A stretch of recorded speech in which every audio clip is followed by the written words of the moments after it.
मैं आपसे अगले 4-5 मिनट थोड़ी संजीदा गुफ्तगू करना चाहता हूं। जब अहले खिरत की बातों पर कुछ जाहिल शोर मचाते हो, जब बुलबुल हो तस्वीरें चमन और कौवे गीत सुनाते हो, जब चिड़ियों के इन घोंसलों में कुछ सांप उतारे जाते हो, जब माली अपने हाथों से गुलशन में आग लगाते हो, उस हाल में हम दीवानों से तुम कहते हो खामोश रहो।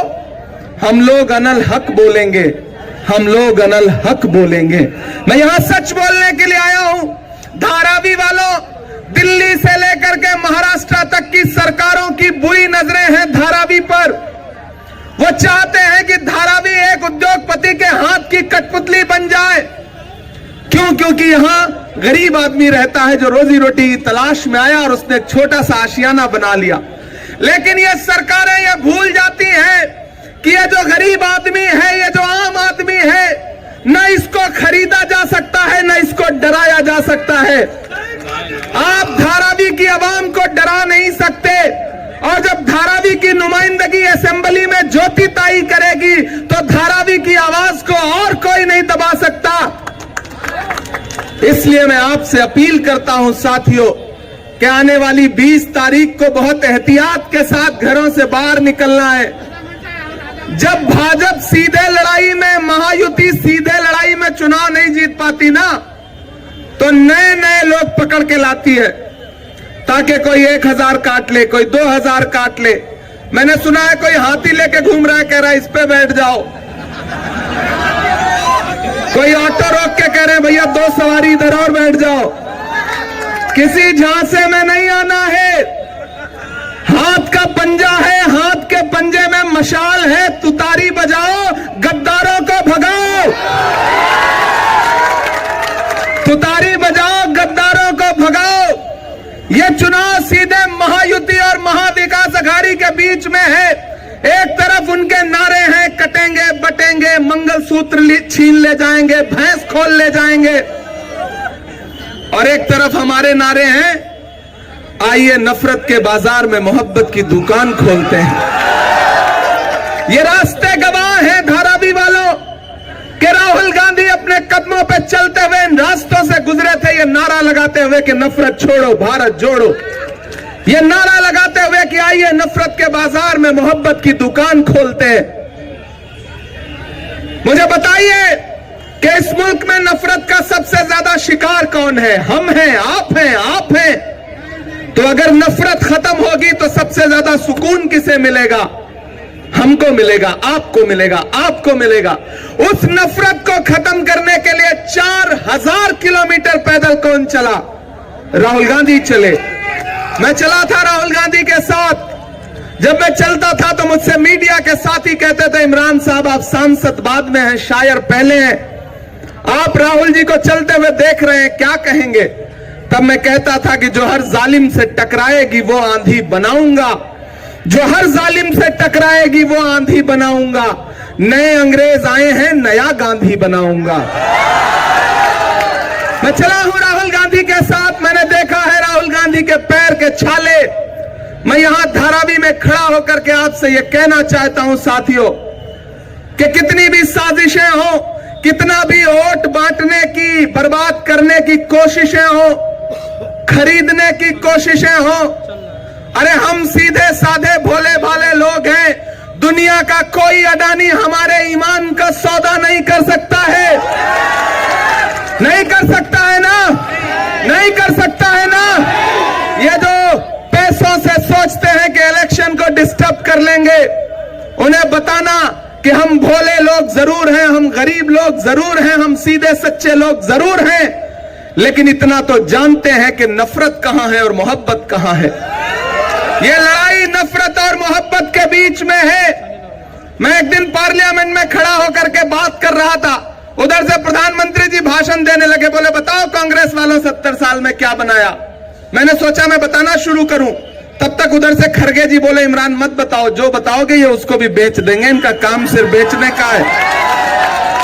यही चल रहा है महाराष्ट्र से लेकर के पूरे देश में, यही चल रहा है। यह इलेक्शन इस बात का बदला लेने का चुनाव है कि किस तरह से महाराष्ट्र में एक चलती हुई सरकार को लूट करके एक दूसरी सरकार बनाई गई। पहले एक इंजन जोड़ा गया, फिर डबल इंजन, फिर ट्रिपल इंजन।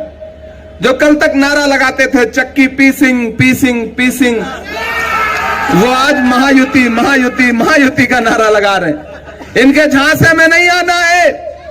ये जब सीधी लड़ाई में नहीं जीत पाते हैं ना, तो अपने दो चार छुपे हुए दोस्त निकाल के लाते हैं कि भैया तुम इस चुनाव निशान से खड़े हो जाओ, तुम अपक्ष खड़े हो जाओ, तुम विपक्ष खड़े हो जाओ, तुम सपक्ष खड़े हो जाओ, ताकि 2000, 3000, 1000 वोट काट लो। लेकिन एक चीज जान लो, ये लड़ाई भारत के संविधान को बचाने की है। याद करो, लोकसभा चुनाव के दौरान भाजपा के नेताओं के भाषण, चाहे वो अनंत हेगड़े हो, दिया मिर्धा हो, लल्लू सिंह हो, एक नारा था कि हमें बहुमत दो, हम भारत का संविधान बदलेंगे। लेकिन भला हो भारत की जनता का, भला हो धारावी की आवाम का कि आपने 400 पार का नारा लगाने वालों को ला करके 240 पे ऐसा पटका कि अपने अकेले के पैरों पे खड़े भी नहीं हो पाए। 2 बैसाखियां उधार लेनी पड़ी, एक बिहार से, एक आंध्र प्रदेश से, एक चंद्रबाबू, एक नीतीश बाबू। अब क्या पता कि महाराष्ट्र में खेल अगर पलट गया तो उधर जो बिहार वाले चाचा हैं वो कब सरक लेंगे, कोई भरोसा नहीं है। अब एक बैसाखी छिटकी कि दिल्ली वाली सरकार की सांस अटकी। अगर चाहते हो कि डॉक्टर बाबा साहब अंबेडकर के संविधान से देश चले, महाराष्ट्र डॉक्टर बाबा साहब अंबेडकर के संविधान से चले, तो इस चुनाव में महाविकास अघाड़ी के प्रत्याशियों को वोट दो। हमारी बहन ज्योति ताई आपके बीच में हाथ के पंजे के निशान के साथ चुनाव लड़ रही हैं। मेरी आपसे अपील है, पहले से ही 1 नंबर पे है, अब इसके बाद फिर क्या ही बोला जाए, पहले से ही 1 नंबर पे है, तो 1 नंबर का बटन दबा करके पिछली बार की जो मार्जिन थी उसको बढ़ाना है। बढ़ेगा? अब चाचा ने कह दिया तो फिर कोई रोक नहीं सकता है। और एक बात धारावी वालों, आपसे वादा करता हूं, पिछली बार आपके बीच में आया था तो देने के लिए दामन में कुछ था नहीं, खाली हाथ आया था। इस बार आया हूं तो आपकी दुआओं से दामन भी भरा हुआ है और कलम में ताकत भी है। वादा करता हूं आपसे धारावी वालों कि बहन को जिता करके आमदार बना करके असेंबली में पहुंचा दो। ताई तो धारावी के लिए बजट नहीं दे सकती क्योंकि पड़ोस में सांसद है, लेकिन मैं पूरे महाराष्ट्र का सांसद हूं। मैं पूरे महाराष्ट्र में कहीं भी बजट दे सकता हूं। मैं धारावी के लोगों से वादा करता हूं कि बहन को जब भी धारावी के डेवलपमेंट के लिए जरूरत पड़ेगी, इसकी निधि कम पड़ेगी, इमरान प्रतापगढ़ी अपना ब्लैंक जो है लेटर पैड निधि का बहन को देगा कि आप काम करिए। आपके साथ इमरान प्रतापगढ़ी खड़ा है। आमदार जिताओ, एक खासदार साथ में फ्री पाओ। इससे अच्छा ऑफर कुछ हो सकता है क्या? दूसरी खासदार है ही, एक जिताओ 2 फ्री पाओ। आप बताओ इससे अच्छा ऑफर कुछ हो सकता है? तो फिर ऑटो पे तो 10 रुपए देख के कहीं भी लेके बैठ सकते हो। हाथी की भी सवारी करना हो, किसी भी मेले में चले जाओ, 100 रुपए 200 रुपए दे करके बैठ के एक राइड ले लो, फोटो खिंचवा लो। क्या जरूरत है वोट बर्बाद करने की? कहीं भी एक वोट बर्बाद नहीं करना है। और ये जो लोग आए खरीदने, आए डराने, आपके घरों दे उजाड़ने आए, उनसे कहना कि जुल्म करती है जवानी भी नहीं मांगोगे, खून में अपने रवानी भी नहीं मांगोगे। मेरे मिट्टी के घरौंदों पे बरसने वालों, मैं जो गरजूंगा तो पानी भी नहीं मांगोगे। डरना नहीं है, झुकना नहीं है। मैं नांदेड़ से लेकर के, रावेर से लेकर के, श्रीरामपुर से लेकर के, पाथरी से, जालना से, कोल्हापुर से, शोलापुर से होते हुए चुनाव प्रचार करते हुए यहां पहुंचा हूं। आपको इतना बता रहा हूं, यकीन दिला रहा हूं कि महाराष्ट्र में महाविकास अघाड़ी की सरकार बनने जा रही है। मंदिरों में भजन चल रहा है, मस्जिदों में दुआ चल रही है। जिस तरफ भी नजर तुम उठाओ बस अघाड़ी की हवा चल रही है। किसी झांसे में मत आओ, कोई महायुति किसी के चक्कर में मत आओ, वो सब अदल बदल के एक ही हैं। नादान हो, इस दौर में क्या ढूंढ रहे हो तुम? जहर की शीशी में दवा ढूंढ रहे हो? कुछ नहीं है वहां पर, हाथ का पंजा है इस तरफ और इस तरफ। वो लोग जिन्होंने चुनाव निशान छीने, वो लोग जिन्होंने राजनीतिक दलों को तोड़ा, वो किस मुंह से चुनाव में शुचिता और पवित्रता की बात करते हैं? धारावी वालों, मेरी आपसे अपील है, गुजारिश है कि इस लड़ाई में बहन वर्षा गायकवाड़ के लिए जब मैं पिछली बार अपना दामन फैला करके आया था, तब भी आपने मेरा दामन भरा था, मुझे मायूस नहीं किया था। तो इस बार भी मैं छोटी बहन के लिए अपना दामन फैला करके आपके बीच में आया हूं। हाजी बब्बू जी, भाईजान, फहीम साहब, अहमद साहब, ये सारे लोग लगातार मुझे इस इलाके का फीडबैक दे रहे हैं और वो बता रहे हैं कि ज्योति ताई ऐसी ज्योति जलाने जा रही है, ऐसी ज्योति जलाने जा रही है कि उसकी रोशनी से पूरे धारावी में उजाला होगा, पूरे धारावी में उजाला होगा। और अगर कहीं कोर कसर बचेगी तो मशाल तो जल ही रही है, तुतारी बज ही रही है। किसी झांसे में नहीं आना है, एक एक वोट लेकर के पोलिंग बूथ पे 20 तारीख को जाना है, हाथ के पंजे का बटन दबाना है और धारावी में दबी हुई बटन की आवाज आपको क्या लगता है सिर्फ यहीं तक रहेगी?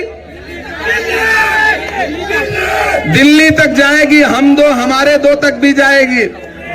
उनकी नजरें सबसे ज्यादा इसी असेंबली पे हैं, तो उन्हें एहसास दिला दो कि जब भी आम आदमी, जब भी भोला भाला सीधा साधा आदमी एकजुट होता है ना, तो बड़ी बड़ी हुकूमतों के परखच्चे उड़ जाते हैं। साजिश करके आप हुकूमत तोड़ सकते हो, लेकिन अवाम के दिल को नहीं खरीद सकते हो। मुझे पता है आप वर्षा ताई के साथ हैं और मैं वर्षा ताई की कद्र इसलिए करता हूं मेरे भाई, क्योंकि वर्षा ताई हो, ज्योति ताई हो, मैंने इनमें जो एक खूबी देखी है वो ये है कि अवाम इनके लिए सिर्फ अवाम है, न हिंदू है न मुसलमान है। मैं तुम्हें अपने उसूलों की कसम देता हूं, जब भी मैं ताई को देखता हूं तो मुझे अशोक साहिल का यह शेर याद आता है कि मैं तुम्हें अपने उसूलों का कसम देता हूं, मुझको मजहब के तराजू में न तौला जाए, मैंने इंसान ही रहने की कसम खाई है, मुझको हिंदू या मुसलमान न समझा जाए। ऐसी वर्षा ताई के लिए आपका भाई, आपका बेटा, आपके लिए सड़क से संसद तक आवाज उठाने वाला इमरान प्रतापगढ़ी आपके बीच खड़ा है। आप जानते हैं कि मैं पिछले 2 साल से देश की पार्लियामेंट में हूं। मैंने कहा ना, अगर मैं पार्लियामेंट में हूं तो उसकी बुनियाद में वर्षा ताई खड़ी है।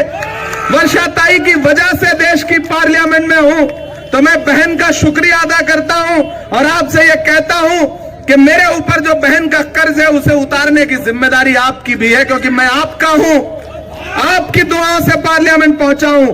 तो वो कर्ज तभी उतर सकता है जब छोटी बहन असेंबली में पहुंच जाए। मैं इसलिए आप सबसे अपील करने आया हूं साथियों, और मैं तो जब से पार्लियामेंट पहुंचा हूं, साहब मिलते हैं मुझे सुबह शाम, मैं उनके सामने, देखिए चचा खड़े हैं, जैसे ही साहब का नाम आया समझ गए कि मैं किसकी बात कर रहा हूं। ये भाजपा के लोग, महायुति के लोग पोस्टर लगा रहे हैं महंगाई खत्म करेंगे। मैं तो एक दिन पार्लियामेंट में बैठा था, सामने भाजपा के एक मिनिस्टर बोलने लगे, बोले महंगाई कम करेंगे। हमने कहा आपको शर्म नहीं आती, आप महंगाई पे बात करते हैं? अरे भाजपा की सरकारें तो वो सरकारें हैं जो फिल्में टैक्स फ्री करती हैं और कफन पर जीएसटी लगाती हैं।